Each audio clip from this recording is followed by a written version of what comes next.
If you're a high earner with most of your investable wealth in the S&P 500, this may be the riskiest financial decision you're making, even though the S&P 500 itself is a great investment.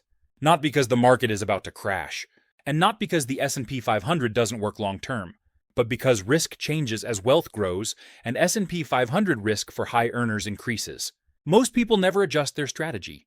This video is not for beginner investors. If you're just getting started, buying and holding index funds is often a very reasonable approach. This is for high earners, professionals whose portfolios are now large enough that drawdowns feel different, decisions feel heavier, and mistakes are harder to undo. Let's be clear from the start. The S&P 500 is one of the most powerful wealth-building tools ever created. Over long periods of time, it has rewarded patience, discipline, and consistency. The issue is not the asset. The issue is how risk is experienced when portfolios grow from hundreds of thousands into millions. A 30 or 40% drawdown looks very different depending on portfolio size. At $300,000, it's uncomfortable. At $2 million, it's life-altering. Not mathematically, emotionally. Because at higher net worth, your lifestyle is tied to your capital. Your career income may already be peaking. Your margin for major mistakes is smaller than it appears. Most investors think risk is volatility. Professional investors think risk is forced bad decisions. The biggest losses don't usually come from markets going down. They come from selling at the wrong time, de-risking permanently, or never fully re-engaging. These are behavioral risks, and they increase as portfolios grow.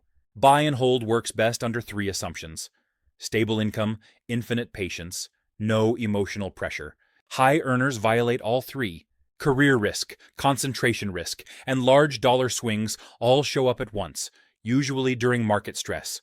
This is why many intelligent, disciplined people abandon their plan during drawdowns. Not because they're irrational, but because the experience becomes intolerable. Professional investors rarely think in terms of always fully invested. They think in terms of exposure ranges, drawdown limits, risk budgets, rules instead of reactions. The goal is not to predict markets. It's to stay invested without being forced into emotional decisions. As wealth grows, the objective quietly shifts. It's no longer maximum upside at any cost. It becomes maximum survivability with meaningful growth. Avoiding large, permanent mistakes matters more than capturing every last % of return. Most public investing content is designed for mass audiences, but high earners don't have mass market problems. They have complex risk problems. That's why these conversations usually happen privately, between professionals and serious investors, not on financial news or social media. If you're an accredited investor and this way of thinking resonates, make sure to subscribe. Also, I share more in-depth discussions privately. This channel will always remain educational, but additional information is available through the link below. Thanks for watching.